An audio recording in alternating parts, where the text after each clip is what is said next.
Ito kinatay ni Lakay ang alaga ni Fahad na native chicken. Ayan. Siguro mga din ito 2 kilogram. Si Lakay ang nagsumbali. Dapat talaga isumbali kasi haram yan sa sa Muslim na hindi isumbali. Dapat tama yung pag sumbali yung sa liig niya. Oh. Kung hindi tama ang pagsumbali ay hindi ito makakain, haram. So ito nagpainit na ako ng tubig. Ayan. Sabi nila kay tanggalin ko lang itong itong mga feeders niya tapos siya na yung magkakating. At saka siya na din ang magluluto. Ayan. Pang namin ito pang dinner kasi 8 days ngayon ng Ramadan. Today is March 19 and time check for 4 PM na kaya dapat maluto ito bago mag-open fasting iftari kasi ang open fasting ay 6:20 PM. So 4 PM now and today is Tuesday. So pwede pa kasi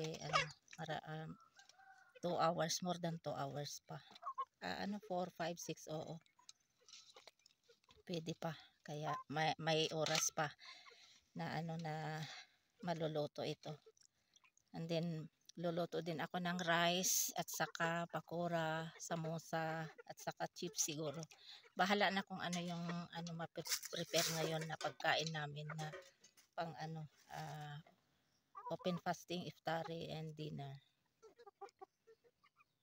Frying now samosa.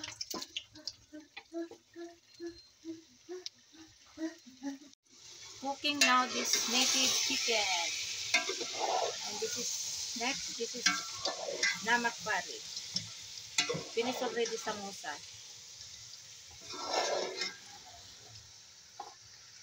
Ayan, luto na ang native na chicken curry and sunod itong chips, potato chips.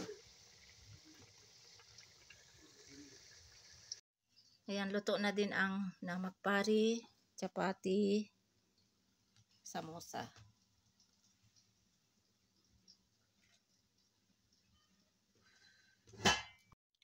Ayan, ito na din, ready na din ang sharbot, tapos dew, and then ito yung ginawa ni Fatma na chutney, and dates. Ito yung pang open fasting, dates, juice, o kaya tubig, o kaya ito.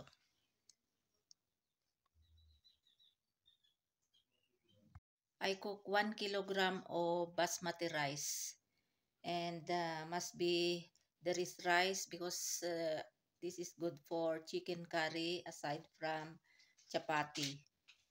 My husband, my langga, Fahad and Fatma, they like to eat chapati, but Fatma, she like also to eat rice because native chicken curry I cook today for 8 days Ramadan fasting. Ayan si langga maingay. So ito hanggang bukas ito na na kakainin ko for sahur o kaya siri. Yung pang close fasting. Maaga akong magising 3:30 kasi magagawa ako ng ng siri o kaya sahur namin. Papainit ko lang itong kanin din yung native chicken curry. And then gagawa din siguro ako ng paratha din tsaa o tea. So ito yung alhamdulillah itong 8 days na Ramadan fasting namin.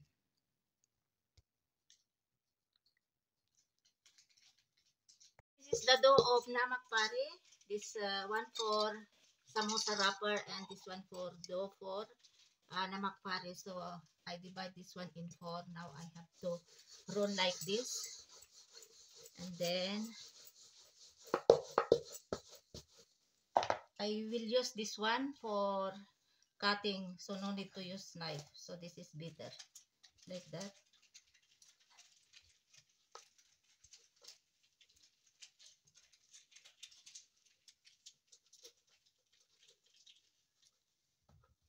Now we have to remove now like this.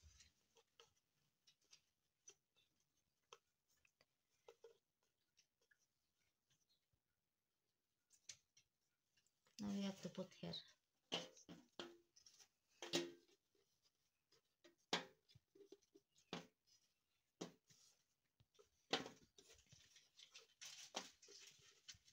have to remove now this one.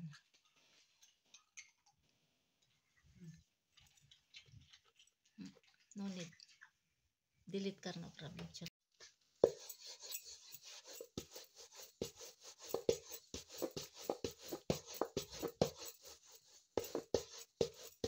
By this time I will use knife.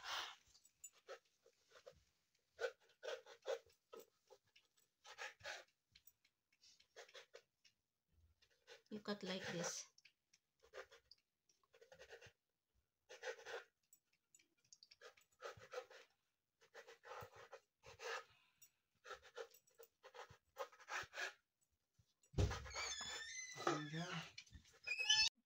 Now this is dough for samosa. So this is I divide into two, and now I already roll it, so I have to make like this.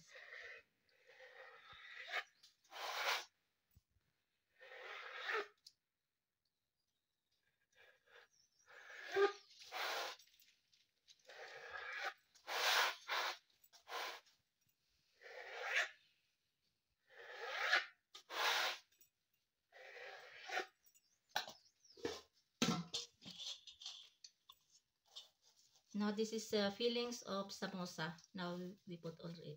Now we will put here like that.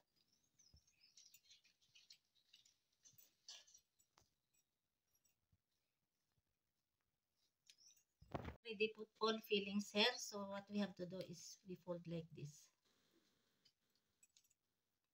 like that.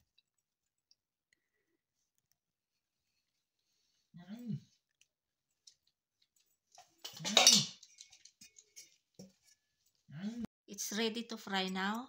This is namak fari, and this is another design, and this is samosa, and we make this kind of design to design also.